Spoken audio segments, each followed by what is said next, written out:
Bismillahirrahmanirrahim. Ujian promosi untuk mencapai gelar doktor dalam bidang ilmu hukum bagi saudara Teresia Nolda Agnes N.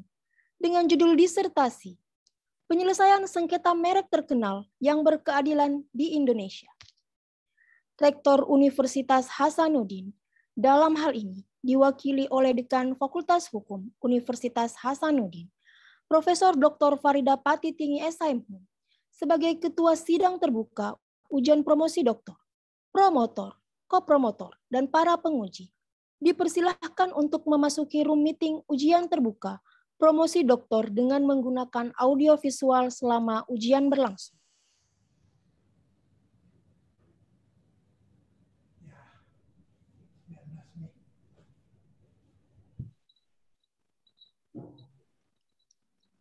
Ujian promosi ini adalah rangkaian dan tahapan-tahapan ujian yang telah dilalui saudara Promovendus, di mana pada tanggal 21 Desember 2018 seminar proposal, pada tanggal 5 Juli 2021 seminar hasil penelitian, pada tanggal 30 Juli 2021 ujian prapromosi, dan pada hari ini adalah ujian terakhir untuk mencapai gelar doktor dalam bidang ilmu hukum. Ujian promosi doktor saudara Teresia Nolda Agnes N. dibuka oleh Ketua Sidang. Bismillahirrahmanirrahim. Assalamualaikum warahmatullahi wabarakatuh. Selamat siang, salam sejahtera untuk kita semua. Sebelum saya membuka secara resmi sidang promosi doktor saudari Teresia Nolda Agnes pada siang hari ini, izinkan saya mengajak kita semua memanjatkan puji syukur kepada Allah SWT karena atas rahmat dan hidayah sehingga kita diberikan kesehatan dan kesempatan untuk sama-sama hadir pada sidang promosi doktor secara virtual ini. Baik, sebelumnya juga saya akan memperkenalkan tim promotor dan tim penguji. Promotor yang mata pelajar Bapak Profesor Dr. Ahmadi Miru, SHMH, adalah guru besar pada Departemen Hukum Perdata dan sebelumnya diberi tugas tambahan sebagai Wakil Dekan 1 dan saat ini sebagai Ketua SPI Universitas Hasanuddin. Dan kopromotor yang mata pelajar Bapak Ibu Dr. Oki Deviani, SHMH, adalah lektor kepala pada Departemen Hukum Perdata. Sehat-sehat Bu, alhamdulillah. Alhamdulillah, makasih Prof. Sehat-sehat, kita juga. Yang amat pelajar kopromotor Dr. Winar Sitorus, SHMH, LLM. Beliau adalah lektor kepala dan sekaligus Ketua Departemen Hukum Perdata, Fakultas Hukum Unhas. Dan bertindak selaku penguji eksternal pada kesempatan ini berkenan hadir Ibu Dr. Mas Rahma, SHMH LLM. Terima kasih banyak Ibu telah berkenan hadir. Beliau adalah dosen pada Fakultas Hukum Universitas Airlangga Surabaya. Alhamdulillah, terima kasih telah berkenan hadir pada ujian promosi doktor ini. Sehat-sehat ya Bu ya. Terima kasih Prof atas kesempatannya untuk bisa terlibat sebagai penguji eksternal. Amin, terima kasih. Dan penguji internal berturut-turut yang mata pelajar Bapak Profesor Dr. Anwar Burahima, SHMH, beliau guru besar pada Departemen Hukum Perdata, Fakultas Hukum Unhas. Yang mata pelajar Bapak Profesor Dr. Musakir, SHMH, beliau guru besar pada Departemen Hukum Masyarakat dan Pembangunan. Ibu Dr. Nurfaida Said, SHMH MSc, beliau lektor kepala pada Departemen Hukum Perdata. Dan Bapak Dr. Hasbir Pasirahnya SHMH, beliau Assalamualaikum. Departemen Hukum Masyarakat dan Pembangunan. Waalaikumsalam. Dan tentunya terima kasih dan penghargaan tinggi kepada seluruh tamu undangan yang hadir pada kesempatan ini, khususnya keluarga besar Universitas Patimura Ambon. Alhamdulillah karena siang hari ini yang akan kita uji adalah salah seorang dosen pada Fakultas Hukum Universitas Patimura Ambon. Baik, saudara Promovendus, apakah saudara sudah siap secara fisik dan mental untuk mengikuti sidang promosi doktor? Saya sudah siap, Prof. Baik, karena saudara sudah siap, atas nama Rektor, sidang promosi doktor saudara Teresia Nolda Agnes, dengan ini saya nyatakan dibuka. Ucapkan Bismillahirrahmanirrahim. Selanjutnya saya mengundang promotor untuk memperkenalkan Promovendus. Dengan hormat silakan. Terima kasih. Baik, Assalamualaikum warahmatullahi wabarakatuh. Salam. Promotor yang saya hormati, para penguji, khususnya penguji eksternal, Ibu Dr. Mas Rahmat dari UNER yang saya hormati, dan para hadirin yang saya hormati. Baik, saya perkenalkan Profendus, nama lengkap Teresia Nolda Agnes Narwadan, tempat tanggal lahir Ambon 18 April 1979, status menikah, nama suami Reinsi Alexander Leimena, riwayat pendidikan SD lulus tahun 1991 di SD Tarakanita Bumijo, Yogyakarta. SMP lulus tahun 1994 di SMP Tarakanita 2, Jakarta. SMA lulus tahun 1997 di SMA Caritas, Jakarta. Kemudian sarjana lulus tahun 2001 di Unika Atmajaya, Jakarta. Magister Hukum lulus tahun 2004 di Universitas Gadjah Mada, Yogyakarta. Riwayat pekerjaan 2004 sampai 2008 staf pengajar pada bagian ekonomi bisnis hukum Universitas Nasional Jakarta. 2008 sampai sekarang staf pengajar bagian keperdataan pada Fakultas Hukum Universitas Patimura Ambon. Karya ilmiah, penulis menyiapkan struktur ekonomi masyarakat Maluku menghadapi era globalisasi, kajian dari hukum bisnis, dimuat dalam kompilasi pemikiran tentang dinamika hukum dalam masyarakat, CP Anugerah Sejati Ambon. Penulis tata kelola laut tradisional masyarakat adat di Pulau K kecil atau Sasi sebagai objek perlindungan tradisional knowledge, dimuat dalam dekonstruksi dan gerakan pemikiran hukum progresif, Konsorsium Hukum Progresif Universitas Diponegoro Semarang. Kemudian legal protection to song creators from the free internet downloading, dimuat dalam abstrak kompilasi International Conference on Electronic Commerce Law di Fakultas Hukum Universitas Brawijaya Malang. Kemudian peran perdagangan internasional dalam era globalisasi, dimuat dalam pengantar bisnis manajemen, pembiayaan, pemasaran, dan operasional. Paramita Media Yogyakarta. Kemudian aspek hukum pengembangan sumber daya manusia, dimuat dalam Reinventing Human Resourcing Management Creativity, Innovation and Dynamics, CP Diandra para Mitra Media Yogyakarta. Ya demikian, terima kasih. Assalamualaikum warahmatullahi wabarakatuh. Assalamualaikum warahmatullahi wabarakatuh. Baik, terima kasih promotor yang mata pelajar Bapak Profesor Dr. Ahmadi Miru, SHMS. Selanjutnya saya mengundang Saudara Profendus untuk mempresentasikan ringkasan disertasinya dengan waktu paling lama 20 menit. Silakan. Baik. Terima kasih. Assalamualaikum warahmatullahi wabarakatuh. Yang saya hormati dan hargai pimpinan sidang yang amat terpelajar, Profesor Dr. Farida Patidini, SHM. Yang saya hormati dan hargai yang amat terpelajar, Profesor Dr. Ahmadi Miru, SHMH. Yang saya hormati dan hargai yang amat terpelajar, Ibu Dr. Oki Deviani, SHMH. Yang saya hormati dan hargai yang amat terpelajar, Bapak Dr. Winer Sitorus, SHMH LLM. Yang saya hormati dan hargai yang amat terpelajar, Ibu Dr. Mas Rahma, SHMH LLM, selaku penguji eksternal.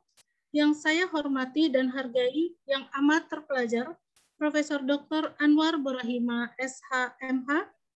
Yang saya hormati dan hargai yang amat terpelajar, Profesor Dr. Musakir, SHMH.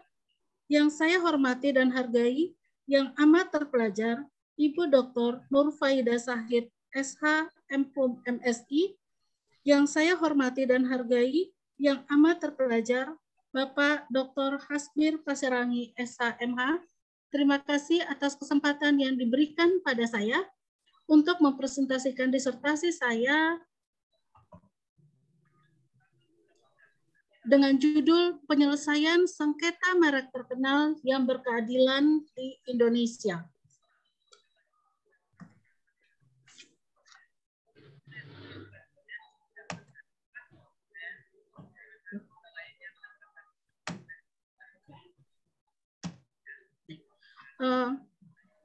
latar belakang masalah dari penulisan disertasi ini adalah kita ketahui bersama salah satu fungsi merek adalah sebagai pembeda antara produk yang satu dengan produk yang lain. Hak eksklusif yang diberikan oleh undang-undang kepada pemegang merek menjadi dasar hukum bagi pemilik merek untuk menggunakan sendiri merek miliknya atau memberikan izin pada orang lain untuk menggunakan. Akan tetapi, dalam kenyataannya, terlihat pada sengketa nama Intercontinental antara Hotel Intercontinental berkedudukan di Amerika Serikat dan PT Lippo Karawaci, pemilik apartemen di Intercontinental, Majelis Hakim pada Pengadilan Niaga memutuskan bahwa tergugat dianggap sebagai pihak yang beritikat baik. Sementara pada jurisprudensi tahun 2004 itu ditentukan bahwa pendaftaran merek yang jelas-jelas memiliki persamaan kata dengan merek terkenal, hal ini cukup membuktikan bahwa seseorang mendaftarkan mereknya dengan tidak layak dan tidak jujur, atau dengan kata lain, tidak memiliki itikat baik. Pada sengketa nama Pierre Cardin dan Pierre Cardin lokal, Majelis Hakim pada Pengadilan Niaga kembali memutuskan bahwa tergugat dianggap sebagai pihak yang beritikat baik dan tidak membonceng ketenaran merek pihak lain karena selalu menggunakan kata by PT Gudang Rezeki. Kalau kita lihat di pasal 21 dari Undang-Undang Nomor 20 tahun 2016 itu mengatur bahwa sesungguhnya tidak boleh mendaftarkan merek yang memiliki persamaan dengan merek terkenal. Selain itu, di dalam jurisprudensi, Mahkamah Agung tahun 2002 menentukan bahwa walaupun seseorang adalah pendaftar pertama, namun jika membonceng merek terkenal, maka pendaftar tersebut dianggap beritikat tidak baik. Akan tetapi pada sengketa kata bos antara Hugo Boss dan Sego Boss, Majelis Hakim pada Pengadilan Niaga memutuskan tergugat pihak Sego Boss dianggap sebagai pihak yang beritikat tidak baik. Dari 3 contoh yang dipaparkan pada latar belakang, kita bisa mendapatkan gambaran bahwa belum ada batasan yang pasti mengenai itikat baik dalam penyelesaian sengketa merek terkenal. Sehingga hakim menerapkan itikat baik berdasarkan pandangan subjektif dari hakim itu sendiri. Hal ini mengakibatkan Pengadilan Niaga belum dapat memberikan keadilan bagi pemilik merek terkenal. Dari latar belakang tersebut membuat saya merumuskan 3 masalah. Yang pertama adalah apakah hakikat itikat baik dalam penyelesaian sengketa merek terkenal. Yang kedua, apakah pertimbangan hakim telah memerhatikan itikat baik dalam penyelesaian sengketa merek terkenal yang berkeadilan di Indonesia. Ketiga, apakah putusan hakim yang tidak memberikan sanksi ganti kerugian telah memenuhi rasa keadilan dalam menyelesaikan sengketa merek terkenal? Tujuan dari penelitian pada disertasi ini yang ada 3. Yang pertama adalah merumuskan dan menjelaskan hakikat itikat baik dalam penyelesaian sengketa merek terkenal. Yang kedua, menemukan dan menjelaskan pertimbangan hakim yang memerhatikan itikat baik dalam menyelesaikan sengketa merek terkenal. Tujuan penelitian yang ketiga adalah menemukan dan menjelaskan putusan hakim yang tidak memberikan sanksi ganti kerugian dalam upaya menyelesaikan sengketa merek terkenal yang berkeadilan. Pada kerangka teoritis ada 3 teori yang digunakan. Yang pertama adalah teori kepatuhan hukum, teori perlindungan hukum, dan teori keadilan. Metode penelitian yang digunakan, tipe penelitiannya adalah normatif, dengan menggunakan pendekatan undang-undang, filosofis, dan juga pendekatan kasus. Sumber data adalah data sekunder dengan bahan hukum Undang-Undang Nomor 20 Tahun 2016 tentang merek, dan putusan pengadilan yang diambil adalah putusan pada Pengadilan Niaga Jakarta Pusat tahun 2016 hingga tahun 2019. Teknik pengumpulan data berupa dokumentasi dan analisis bahan hukum dilakukan secara kualitatif. Dari hasil penelitian dan diperoleh bahwa hanya terdapat definisi dari itikat baik, belum ada indikator-indikator itikat baik. Sehingga peneliti mencoba untuk memberikan merumuskan indikator-indikator baik tersebut. Yang pertama adalah kejujuran, tanpa tipu daya dan muslihat. Yang kedua, rasional, berdasarkan akal sehat. Dan yang ketiga adalah mencari informasi agar merek yang hendak didaftarkan tidak memiliki persamaan pada pokoknya maupun persamaan pada secara keseluruhan dengan merek yang telah digunakan sebelumnya. Indikator pertama dan kedua ini merupakan diambil berdasarkan penelusuran dari penelusuran pustaka, sementara indikator ketiga itu ditambahkan sendiri oleh penulis dari pemikiran penulis. Hasil yang ketiga yang diperoleh pada pertimbangan hakim dalam menyelesaikan sengketa merek terkenal, ternyata kepentingan pemegang hak atas merek terkenal itu belum sepenuhnya dilindungi karena masih ditemukan pertimbangan hakim yang belum memerhatikan penerapan asas itikat baik dalam penyelesaian sengketa merek terkenal. Dari 35 kasus yang diteliti, dijumpai bahwa ada 10 perkara yang hakim dalam pertimbangannya belum memerhatikan penerapan asas itikat baik tersebut. Kemudian juga sudah terdapat putusan yang telah memberikan rasa keadilan.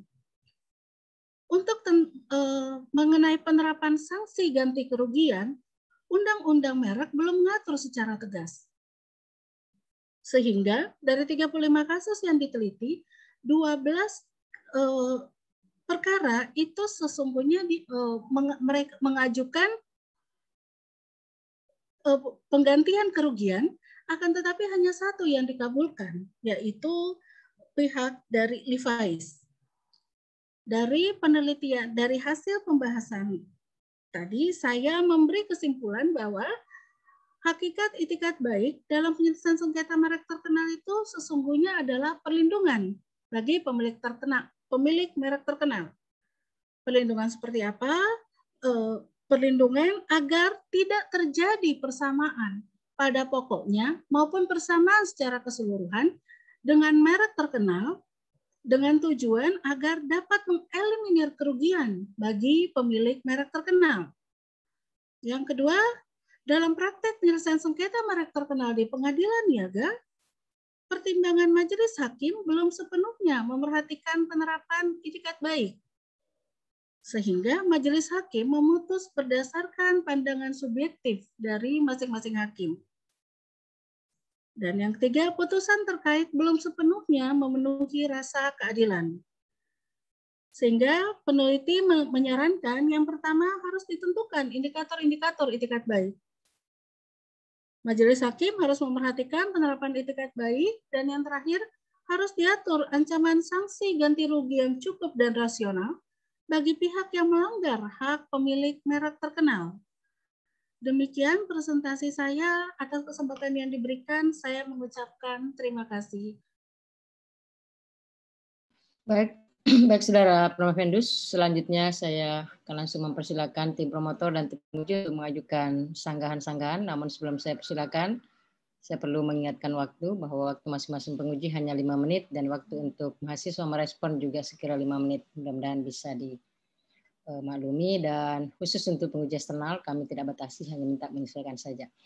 Baik, seperti biasa, promotor akan menyampaikan sanggahan maupun klarifikasi terhadap disertasi ini di akhir ujian. Untuk itu, pada kesempatan pertama, saya mengundang dengan hormat ko-promotor yang terpelajar Ibu Dr. Oki Deviani Burhamsah, SHM. Silakan.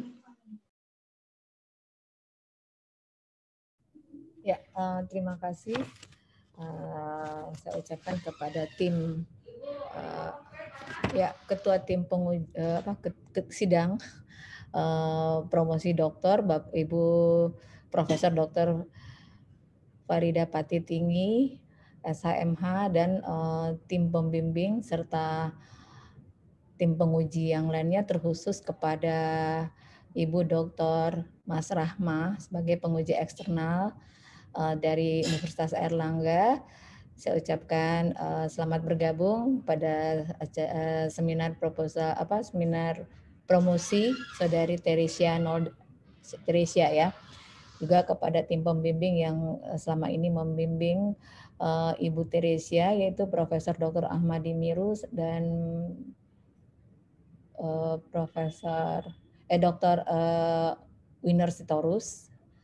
Juga kepada tim penguji lainnya, Bapak Profesor Dr. Musakir, Profesor Dr. Anwar Burahima, dan ya saya rasa itu aja ya saya ucapkan. Terima kasih dan semoga kita semua selalu berada dalam lindungan Allah. Ya, sebagai penguji pertama bagi Promovenda Ibu Teresia, kita tahu ya bahwa merek itu sangat penting di dalam bisnis usaha, apalagi produk barang ya. Malah kalangan bisnis mengatakan bahwa merek itu adalah roh dari produk, karena kita tidak mungkin mengetahui suatu produk tertentu yang memiliki kualitas tertentu kalau tidak dilabelin satu merek ya. Jadi merek itu menjadi roh atas suatu produk. Karena begitu pentingnya sehingga merek itu perlu dilindungi supaya tercipta satu persaingan usaha yang sehat di dalam dunia bisnis. Tetapi kemudian juga merek dilindungi dalam haki gitu ya. Jadi pertama saya ingin pertanyaan pertama saya, kenapa sih merek itu dilindungi di haki, sementara kalau kita melihat itu lebih cenderung kepada persaingan usaha sehat gitu ya. Terus kemudian ini adalah merek terkenal ya. Coba apakah merek terkenal itu sama dengan merek internasional? Bedakan ya antara merek terkenal, apakah sama atau apa perbedaan dari merek terkenal itu dengan internasional. Dan yang terakhir, mungkin cuma 3 aja karena banyak penguji yang lain. Kita tahu bahwa perlindungan merek itu ada karakteristiknya ya, ada ciri-cirinya gitu yang umum. Nah, merek terkenal ini memiliki karakteristik yang beda pada perlindungan merek yang umum lainnya. Jadi coba diuraikan di sini apa yang membedakan antara merek terkenal ini dengan perlindungan merek terkenal ini dengan perlindungan merek lainnya. Itu aja dulu. Ya, silahkan. Baik, terima kasih Ibu Dr. Oki. Saya akan mencoba menjelaskan. Pertanyaan pertama adalah kenapa merek ini dilindungi dalam hak kekayaan intelektual. Kita tahu bahwa hak kekayaan intelektual itu dari etimologi berarti melindungi kekayaan yang berdasarkan dari akal, berdasarkan pikiran. Merek itu walaupun merek merupakan tanda pembeda yang digunakan dalam perdagangan barang maupun jasa, tapi proses untuk membuat suatu merek itu juga menggunakan akal, menggunakan pikiran. Hal itu yang bagaimana menggabungkan antara komposisi warna, antara kata, huruf, itu semuanya menggunakan akal sehat. Hal itu yang membuat kenapa merek itu dilindungi dalam hak kekayaan intelektual. Kemudian kalau perbedaan merek terkenal dan merek biasa, menurut berdasarkan Undang-Undang Nomor 20 Tahun 2016 tentang merek, perbedaan yang pertama itu adalah pada pasal 21. Jadi merek terkenal dilindungi bukan hanya pada barang yang sejenis, tapi juga dilindungi untuk barang yang tidak sejenis. Yang kedua, secara substansial itu perbedaannya ada 2 kalau menurut saya. Yang kedua, itu pada penjelasan dari pasal 76 untuk merek biasa mulai mendapatkan perlindungan sesudah didaftarkan. Akan tetapi merek terkenal mulai mendapatkan perlindungan walaupun belum didaftar di Indonesia, tapi merek terkenal dilindungi berdasarkan penjelasan pasal 76 dari Undang-Undang Nomor 20 tahun 2016. Kemudian merek terkenal, apakah merek terkenal dan merek internasional itu berbeda? Kalau kita melihat dari peraturan Menteri tahun 91 dikatakan bahwa merek terkenal itu digunakan di Indonesia maupun di luar di Indonesia. Kemudian kalau kita melihat pada panduan yang diberikan oleh WIPO, bahwa merek terkenal tidak hanya melihat dari penggunaannya saja, tapi juga melihat masa jangkauan geografis dari pemasaran, melihat juga masa jangkauan geografis dari promosi merek itu. Hal itu yang membedakan merek terkenal dengan merek yang lainnya. Demikian, Ibu. Ya, baik. Saya rasa pertanyaan dari Zadi sudah cukup ya. Terima kasih, Prof. Farida. Baik, terima kasih Yang Maha Terhormat Ibu Dr. Oki Deviani Burhamsah, SHMH selaku co-promotor. Selanjutnya saya mengundang dengan hormat co-promotor Yang Maha Terpelajar Bapak Dr. Winar Sitorus, SHMH LLM. Silakan Pak. Terima kasih pimpinan sidang promosi Profesor Farida Patitinggi SHMHum yang saya hormati. Yang saya hormati tim promotor, tim penguji internal, khususnya penguji eksternal, Ibu Dr. Mas Rama SHMH, LLM, para hadirin yang hadir, dan Saudara Promovendus, Teresia Nolda Agnes Narwadan. Selamat untuk kita semua, salam sehat untuk kita semua. Saudara Promovendus, ya, judul Anda ini adalah penyelesaian sengketa merek terkenal yang berkeadilan di Indonesia. Ya, saya ingin menggali isu hukum yang berkaitan dengan judul Anda ini. Ya. Mengapa dikatakan penyelesaian sengketa merek terkenal? Apa sebenarnya unsur dari suatu sengketa ini? Apakah memang ya, berkaitan dengan merek terkenal ini bisa dikatakan sebagai sengketa? Ya, itu yang pertama. Kemudian yang kedua, ya, Anda menekankan bagaimana penyelesaian sengketa merek terkenal itu yang berkeadilan. Sementara di dalam pembahasan Anda lebih menekankan kepada hal iktikat baik. Nah, bagaimana kaitan antara penyelesaian sengketa yang berkeadilan itu dengan iktikat baik? Ya, cuma dua pertanyaan saya, ya. Dua pertanyaan saya cukup. Mudah-mudahan bisa dijawab dengan baik. Silakan. Baik, terima kasih Pak. Pertanyaan pertama adalah apakah sengketa merek terkenal, apakah merek terkenal bisa dikatakan sebagai sengketa? Menurut saya, kalau kita lihat dari definisi sengketa pada Kamus Besar Bahasa Indonesia, itu di sana dikatakan sengketa itu adalah perbedaan pendapat yang tidak menemukan titik temu. Pada merek terkenal, walau merek terkenal itu dikatakan sengketa, kalau kita tarik di perikatan, sumber perikatan itu ada dua, dari perjanjian maupun berdasarkan undang-undang. Walaupun pemilik merek terkenal tidak terikat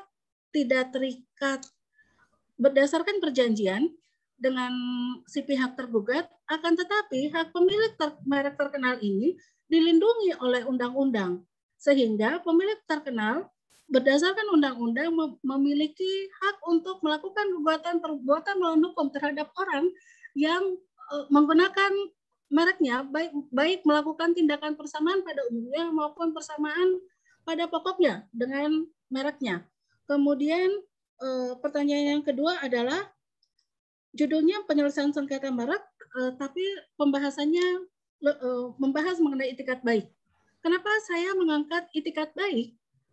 Saya membahasnya menikat baik dan saya mempertanyakan hakikat itikat baik, bahkan saya mencari indikator itikat baik, karena berdasarkan fakta yang diperoleh, itu diketahui bahwa seluruh sengketa yang terjadi selalu disebabkan karena salah satu pihak beritikat tidak baik dalam menggunakan merek, sehingga menimbulkan kerugian di pihak lain.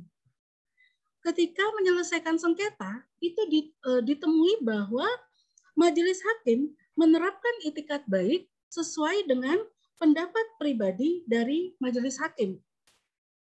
Bahkan pada kelas yang sama, misalnya seperti di kelas 25, pada kasus New Louis dan Wrangler, itu majelis hakim yang relatif sama pada perkara yang sama, tapi ternyata diputus berbeda. Sementara kalau kita mengetahui ada satu asas, similia similibus, pada perkara yang hampir sama, seharusnya diputus dengan putusan yang sama juga. Hal ini yang membuat saya berpendapat bahwa untuk mendekatkan keadilan pada penyelesaian sengketa, maka pertama-tama harus ditentukan terlebih dahulu apa itu itikat baik. Sesudah kita menentukan itikat baik, menentukan indikator, tentu akan menjadi lebih mudah bagi majelis hakim untuk menilai apakah satu kasus ini, apakah seseorang itu beretikat baik atau beretikat tidak baik. Hal itu yang membuat saya membahas itikat baik untuk dengan tujuan akhir adalah supaya penyelesaian sengketa merek terkenal itu bisa mendapatkan keadilan. Demikian, Pak. Baik, terima kasih atas jawabannya. Cukup dari saya, di bidang sidang saya kembalikan. Terima kasih. Selamat untuk kita semua. Ya, baik, terima kasih ko-promotor yang mata pelajar Bapak Dr. Win Nersitorus, SK, MH, LLM. Selanjutnya saya mengundang dengan hormat penguji eksternal yang mata pelajar Ibu Dr. Masahma, SH, MH, LLM. Silakan, Bu. Oke, baik. Terima kasih Ketua Sidang sekaligus Dekan Fakultas Hukum Universitas Hasanuddin. Pertama-tama saya sampaikan terima kasih atas kepercayaan dari Universitas Hasanuddin Fakultas Hukum ini, Prof. Miru yang sudah mengundang untuk bisa berpartisipasi sebagai penguji eksternal, gitu ya. Ini kedua kalinya saya hadir di sini. Sebenarnya berkeinginan untuk hadir secara offline karena sudah rindu ini sama apa namanya itu yang dibungkus Soto Makassar. Iya, Bu. Barongko. Ya, Barongko. Karena di sini nggak ada Barongko, jadi harus ke rumah makan Makassar. Insyaallah. Jadi ada kenangan tersendiri ketika ke Makassar ini, selalu kangen untuk bisa hadir secara offline. Tapi ya kondisi semacam ini kita hanya bisa secara online. Terima kasih.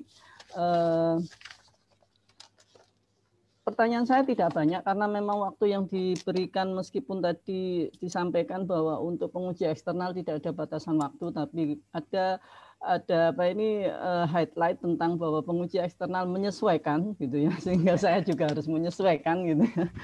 5 menit cukup gitu, saya seperti itu. Jadi hanya sedikit yang akan, meskipun banyak sekali pertanyaan setelah membaca apa yang disampaikan oleh promovendus ini. Apa-apa Ibu, tidak apa-apa, lebih dari 5 menit. Yang pertama adalah tentang tadi tergelitik dari apa yang dipaparkan oleh promovendus Mbak Teresia ini tentang perbedaan antara merek terkenal dengan merek biasa dalam tanda kutip ya, bahwa salah satu perbedaannya adalah pada perlindungan, ya, perlindungan. Bahwa kalau untuk merek terkenal tadi apa ini meliputi barang tidak hanya sejenis tapi juga yang non sejenis, tapi juga ada satu yang menggelitik saya adalah ketika perbedaannya itu adalah pada tadi pendaftarannya, ya. Jadi kalau untuk merek terkenal tidak perlu didaftar gitu. Nah ini yang kemudian menggelitik saya. Mohon untuk bisa diberikan penjelasan lebih lanjut ya terkait dengan penyampaian tadi bahwa terutama dikaitkan dengan pasal 76 ayat 2.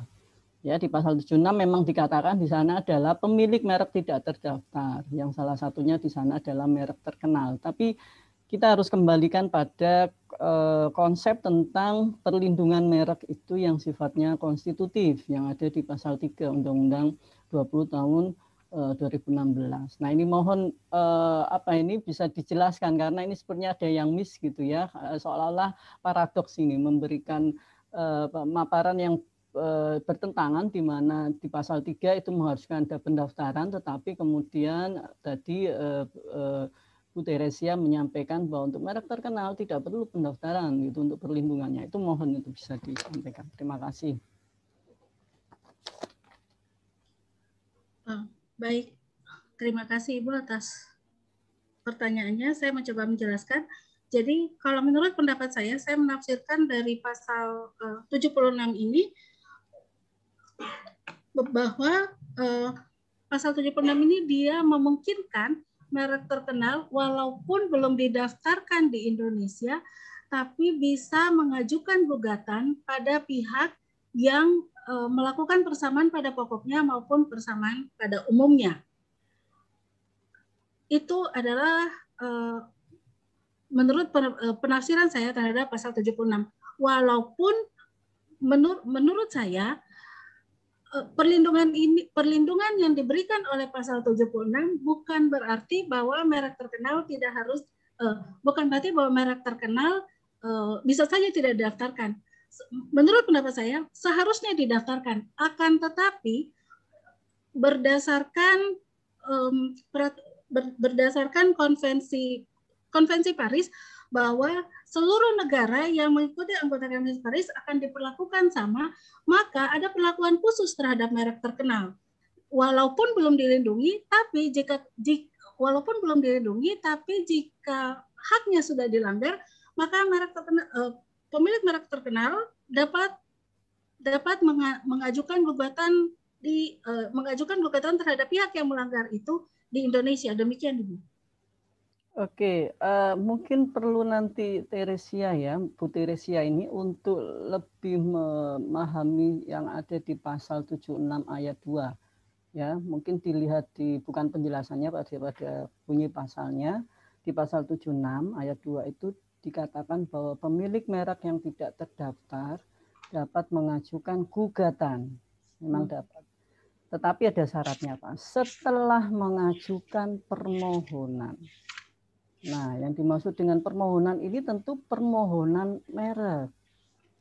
Itu ya. Ini berarti menunjukkan kita tidak bisa kemudian menyederhanakan dengan menyatakan berarti untuk merek terkenal itu pendaftaran perlindungannya nggak perlu mendaftarkan pun nggak masalah gitu ya. Kalau menafsirkan pasal 76. Mungkin itu harus hati-hati, tidak bisa kita menyederhanakan semacam itu ya, karena pasal 3, ingat pasal 3. Ya, sebagai basis dari perlindungan merek. Ya, mungkin ini perlu logika berpikirnya ini Bu Teresia yang mungkin perlu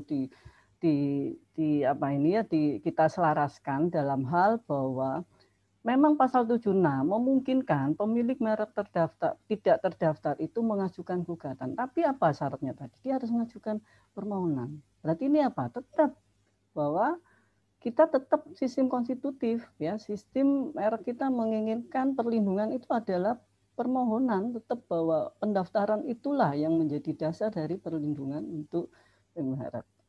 Seperti itu.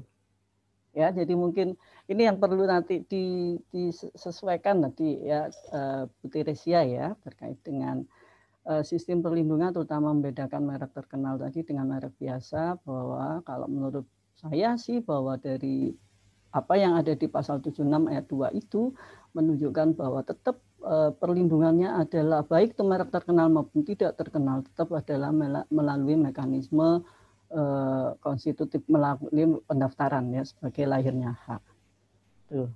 Itu yang pertama, pertanyaan saya yang pertama. Yang kedua adalah tentang kasus yang dipakai. Ini kan penyelesaian sengketa ya.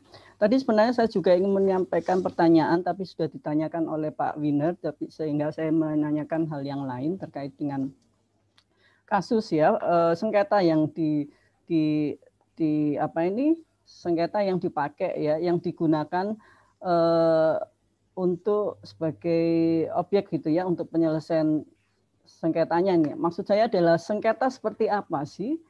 Ya, yang kalau di uraian disertasinya itu adalah lebih banyak pada sengketa pembatalan. Saya melihatnya karena ada memiliki persamaan pada pokoknya atau yang keseluruhan, sehingga lebih banyak larinya bahwa sengketa merek ini adalah sengketa pembatalan. Padahal kalau kita lihat di Undang-Undang Merek itu sengketa kan kita bedakan menjadi 3. Ya, ada sengketa penghapusan, ya sengketa bidang merek, ada penghapusan yang diatur di pasal 72, kemudian sengketa pembatalan merek pasal 76 dan seterusnya, kemudian sengketa untuk penyelesaian sengketa dalam bentuk apa, gugatan ganti rugi maupun penghentian kegiatan yang ada di dalam pasal 783 dan seterusnya. Nah, saya ingin melihat apakah kemudian sengketa yang termasuk tadi menggunakan responden sekitar 35 kasus ya, ada 35 kasus yang dipakai untuk menelaah penyelesaian sengketa yang berkeadilan pada disertasi ini. Saya ingin melihat bahwa apakah kemudian untuk sengketa kasus semacam ini, sengketa ini gitu ya, itu kan didominasi dari penjelasan di disertasi itu kan pada pembatalan. Tetapi bagaimanakah dengan nanti untuk yang kasus di luar itu, misalkan untuk gugatan kasus sengketa gugatannya penghapus, apakah sama? Ya, hasilnya sama. Uraian tentang menghubungkan antara itikat tidak baik tadi, itikat tidak baik pada pelanggaran merek, ya, yang itu kemudian bisa larinya adalah bisa gugatan ganti rugi ataupun tadi gugatan pembatalan atau ada nanti untuk yang penghapusan itu apakah sama nanti hasilnya dari kajian Bu Teresia ini? Apakah dalam arti begini, sengketa yang Anda maksud ini adalah sengketa secara umum ataukah kalau saya melihat di disertasi sih lebih banyak ke sengketa pelanggaran merek dalam bentuk apa ini, lebih banyak nanti ke gugatan yang Anda sebutkan tadi, Intercontinental, Pierre Cardin kasusnya ya, Hugo Boss, kemudian Holiday Inn dan sebagainya, itu banyak sekali itu. Yang apakah kemudian bisakah ini secara general kita terapkan? Hasil dari disertasi Anda ini apakah bisa diterapkan secara general itu pada kasus-kasus yang ada di Undang-Undang Merek tadi yang saya sebutkan, penghapusan, pembatalan maupun gugatan. Panjang sekali ya, tapi intinya bahwa apakah kemudian hasil dari disertasi ini dari Bu Teresia ini bisa mencakup semua sengketa yang disebut gitu ya di dalam Undang-Undang Merek ya, yang tadi penghapusan, pembatalan maupun gugatan ganti rugi atau penghentian kegiatan. Mohon tanggapannya Bu Teresia. Baik, terima kasih Bu. Izin menjawab. Untuk menurut pendapat saya, untuk pembatalan dan gugatan ganti kerugian itu pada biasanya diajukan bersamaan, sehingga dalam kasus yang saya teliti 12 perkara yang mengajukan ganti kerugian ternyata hanya 1 perkara yang dikabulkan oleh majelis hakim. Pada perkara yang lain majelis hakim hanya mengabulkan mengenai pembatalan dari merek yang memiliki persamaan pada pokoknya maupun persamaan pada umumnya. Sehingga kalau pertanyaannya apakah hasil ini bisa digunakan untuk, kalau menurut pendapat saya hasil ini juga bisa digunakan untuk gugatan ganti kerugian, karena kita menentukan ganti kerugian, menurut saya menentukan ganti kerugian itu berarti ada pihak yang dirugikan, ada pihak yang salah. Menentukan pihak yang salah tentu saja kita harus mengetahui dulu tindakan apa yang dia lakukan, apakah beritikat baik atau tidak, apakah melakukan persamaan pada pokoknya maupun persamaan pada pokoknya ataukah tidak melakukan persamaan. Dari situ sehingga menurut pendapat saya hasil ini dapat digunakan baik pada sengketa pembatalan maupun sengketa ganti rugi. Oke, baik. Oke, terakhir pertanyaan dari saya. Mohon maaf ini tergeliti, ini Ketua Sidang mohon waktunya. Satu lagi pertanyaan tentang bahwa tadi kasus atau sengketa merek itu lebih banyak ya didasarkan pada gugat persamaan karena ada pelanggaran merek terkenal yang pelanggaran itu berupa penggunaan merek terkenal tadi yang memiliki persamaan pada pokoknya atau keseluruhan.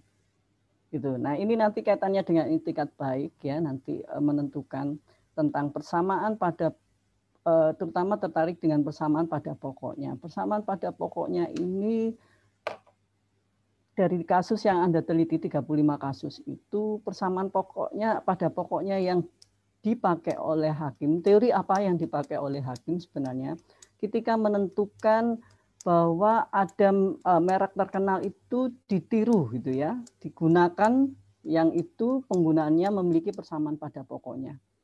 Ya, itu dari 35 kasus itu teori mana yang dipakai sebenarnya? Apakah dominansi teori ataukah holistik teori ya yang biasa ada dalam ketika kita menelaah tentang persamaan pada pokoknya? Mohon tanggapannya. Dan ini pertanyaan saya terakhir. Terima kasih. Terima kasih, Bu. Dari 35 kasus yang saya teliti, itu hakim menerapkan persamaan pada pokoknya itu berdasarkan holistik teori. Sementara kalau menurut pendapat saya persamaan pada pokoknya itu harus dilihat dari unsur yang dominan, apakah menimbulkan kebingungan atau tidak di masyarakat. Misalnya, saya beri contoh Toyota. Kalau merek Toyota itu digunakan pada memang merek Toyota adalah merek kendaraan. Tapi jika digunakan misalnya pada ban, walaupun kelasnya berbeda, tapi masih memiliki keterkaitan. Akan tetapi, kalau misalnya Toyota itu digunakan pada kerupuk, menurut saya potensi untuk menimbulkan kebingungan di masyarakat itu akan kecil karena terlalu jauh tidak ada keterkaitan antara Toyota di kendaraan dan Toyota di kerupuk tadi. Demikian menurut saya, Bu. Oke, terima kasih karena waktu sudah lebih ya. Saya mungkin sudah ini pertanyaan dari saya cukup. Terima kasih. Saya kembalikan ke Ketua Sidang. Terima kasih. Baik, terima kasih yang mata pelajar Ibu Dr. Mas Rahma, SHMH LLM, banyak sekali perspektif untuk menambah wawasan Pramafindus. Terima kasih sekali lagi, Ibu. Sehat kita selalu. Amin. Selanjutnya saya akan mengundang penguji internal untuk kesempatan pertama. Dengan hormat saya mengundang yang mata pelajar Bapak Profesor Dr. Anwar Burahima, SHMH. Silakan, Prof.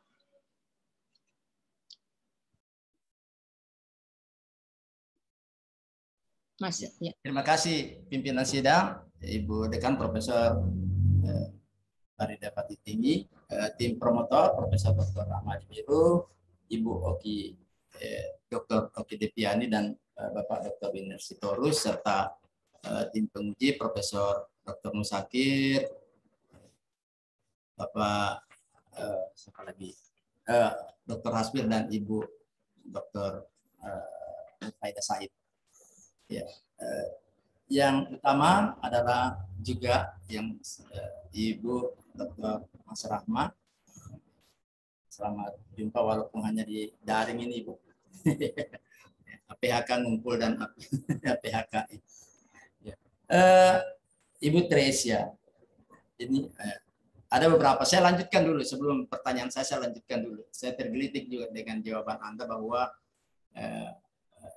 tapi lanjutannya, ya, merek terkenal tidak perlu didaftarkan di Indonesia. Mengapa kira-kira? Itu merupakan konsekuensi dari Indonesia menjadi salah satu anggota konvensi Paris. Iya. Tapi yang ada yang lebih gitu ya. Kalau kita kaitkan tadi dengan sistem konstitutif.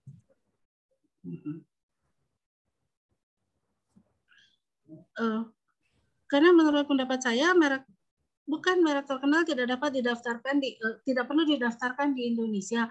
Merek terkenal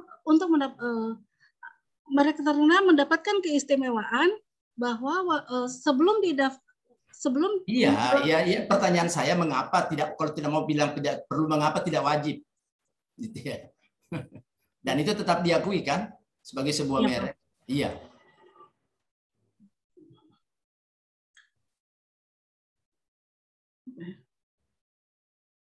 Mengapa tidak wajib didaftarkan di Indonesia?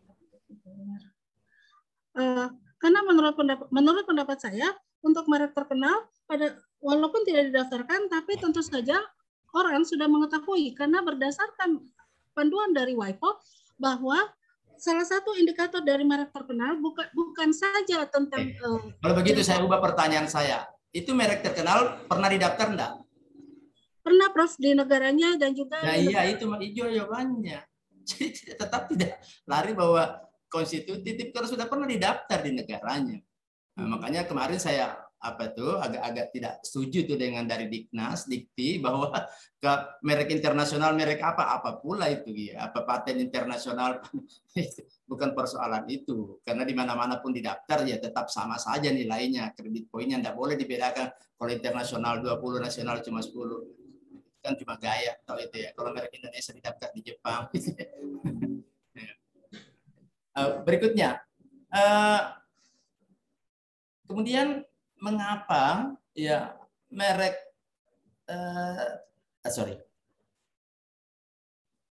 itikat baik, ya, esensi dari perlindungan bagi merek itu adalah perlindungan bagi pemiliknya, kan seperti itu penjelasan Anda ya? Ya, Prof. Ya. Hanya itu? Menurut pendapat saya demikian, Prof, bahwa esensi itikat baik menurut pendapat saya adalah perlindungan terhadap mereknya dengan cara pihak yang hendak mendaftarkan merek tersebut. Nah, pertanyaan saya cuma itu. Ya, tadi sudah diingatkan yang panjang-panjang Ibu Dekan marah itu lebih dari 5 menit. hanya pemilik merek saja yang dilindungi. Seperti itu. Gunanya itu pendaftaran merek. Iya, Prof, karena hak atas merek. Oke, sudah. Tidak usah. Ya. Ya, tapi sesungguhnya yang paling penting itu adalah pengguna, masyarakat. Supaya tahu bahwa ini yang namanya Aqua, ini Aqupa. Seperti itu. Bukan hanya pemiliknya, kita ini yang utama sebenarnya supaya tidak tertipu dengan itu. Ya. Masa kita beli tasnya lempeng lalu kemudian ternyata langsing gitu ya. Ya, itu kan enggak seperti itu. Ya, terakhir, kalau tadi ditanyakan apa esensi dari itikat baik, sekarang saya tanya apa fungsi itikat baik?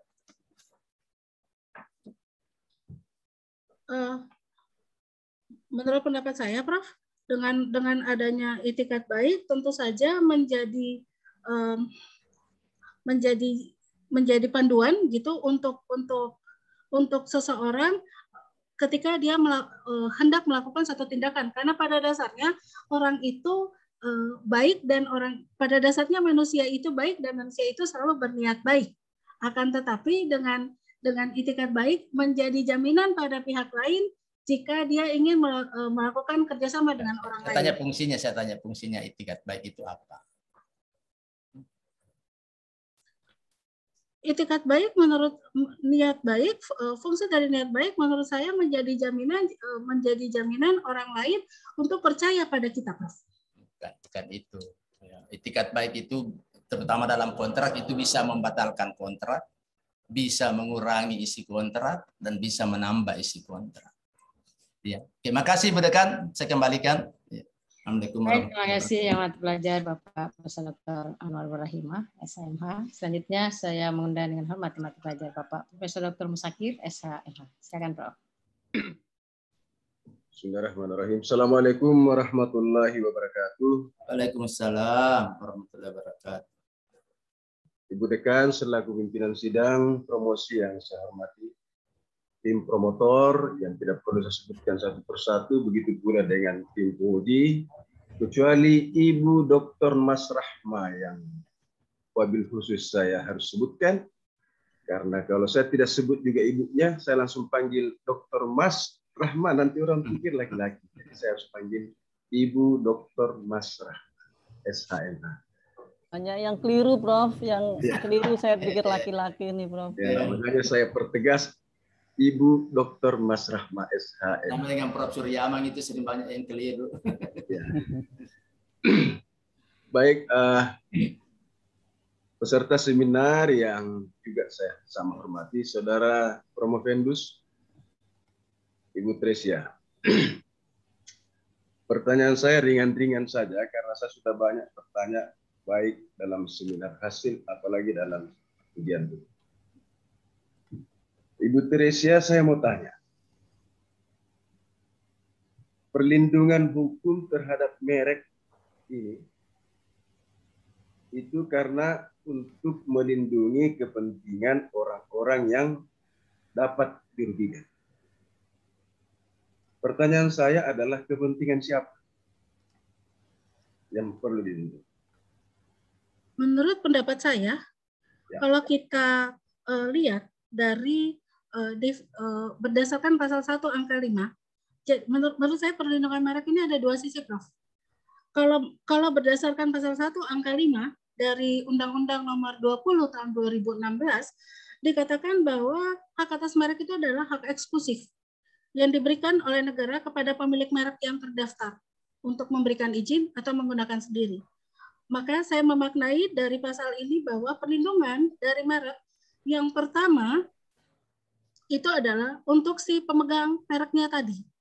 Akan tetapi jangan juga dilupakan bahwa dengan melindungi merek tentu saja untuk berguna pada masyarakat, pada pihak ketiga, ketika hendak menggunakan tidak terjadi kebingungan karena merek itu fungsinya selain juga merupakan identitas, Prof. Maka dengan merek kita tahu asal produk ini dari mana sehingga tidak menurut pendapat saya tidak akan menimbulkan kebingungan di masyarakat. Demikian, Prof. Ya, jadi untuk kepentingan pemegang merek dan untuk kepentingan pengguna merek ya, masyarakat, Prof. Ya, Prof. Yang kedua,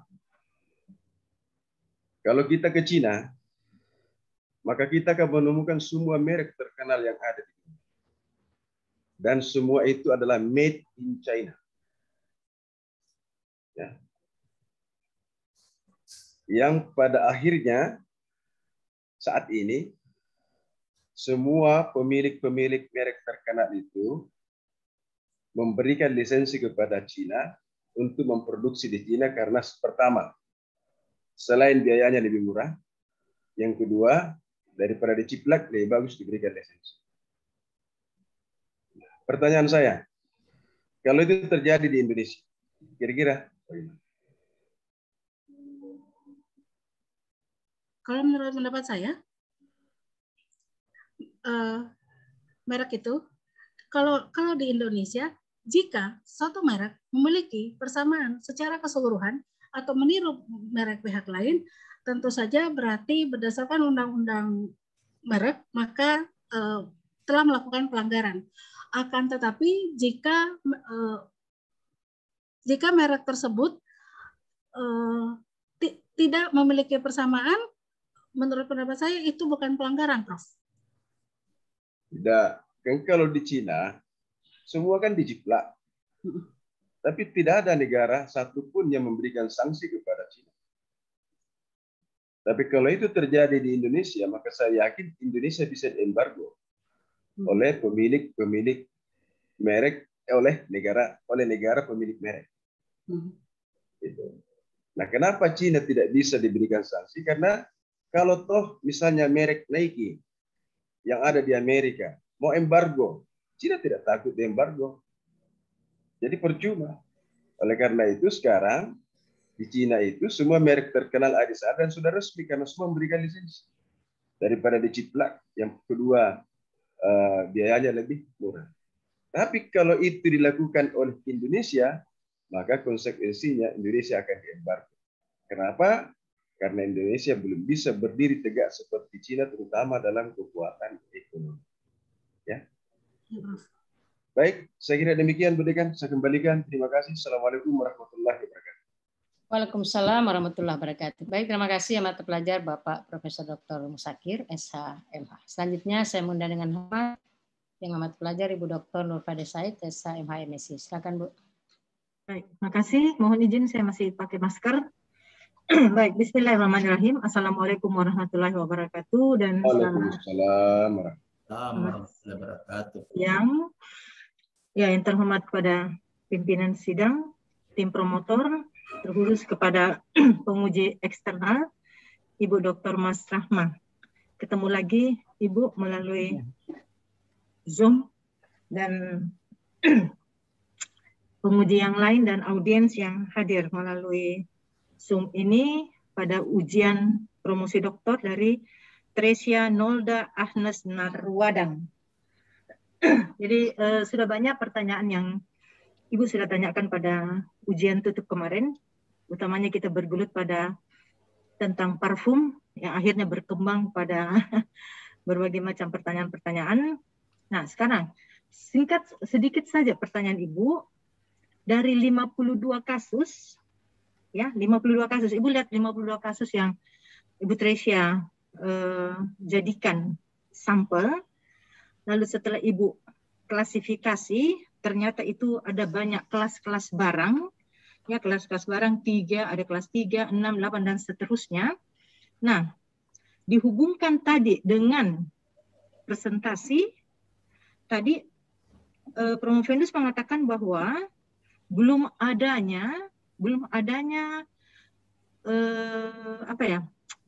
persamaan persepsi tentang itikat baik.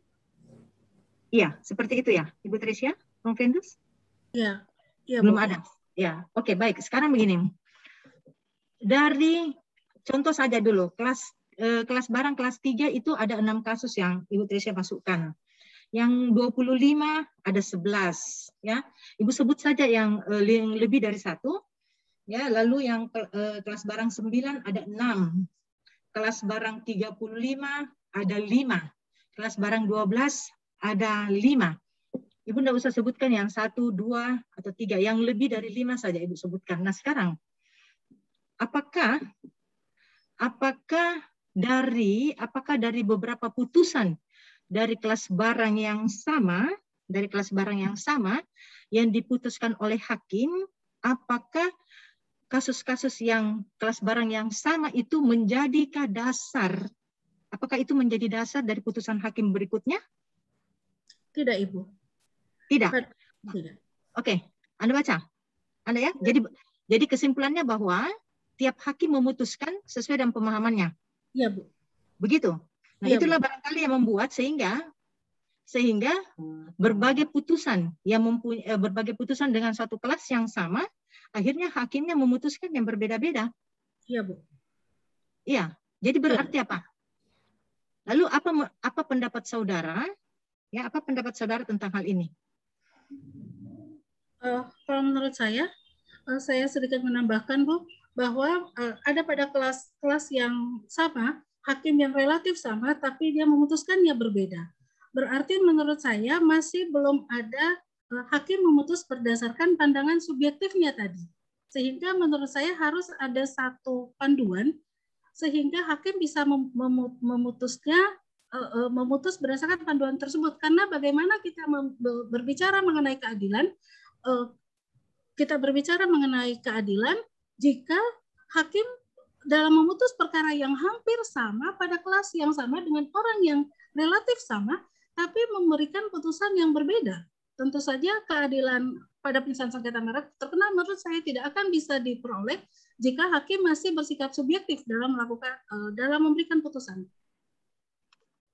Oke, baik. Yang terakhir, kalau misalnya dihubungkan dengan sumber hukum kita, salah satunya adalah jurisprudensi. Iya.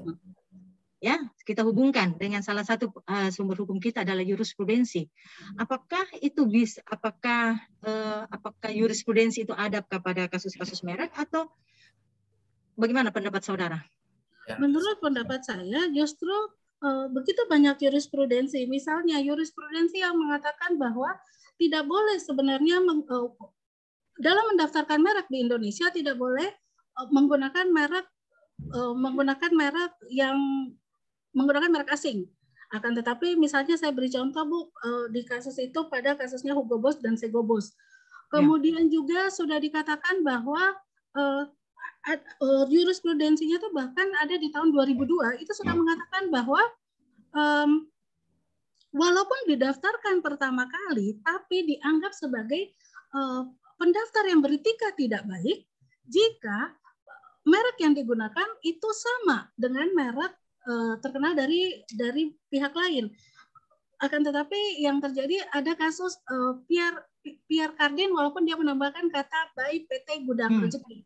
Jadi kalau menurut saya sesungguhnya jurisprudensi mengenai merek perlindungan terhadap merek terkenal itu sudah begitu banyak, tapi Majelis Hakim pada Pengadilan Niaga belum memerhatikan jurisprudensi tersebut. Baik, satu dari yang kedua. Penggugatnya itu dari Indonesia semuakah untuk kelas barang yang sama? Penggugatnya? Penggugat atau tergugatnya itu di Indonesia semua dan rata-rata itu dimenangkan oleh siapa? Warga negara Indonesia atau warga negara asing?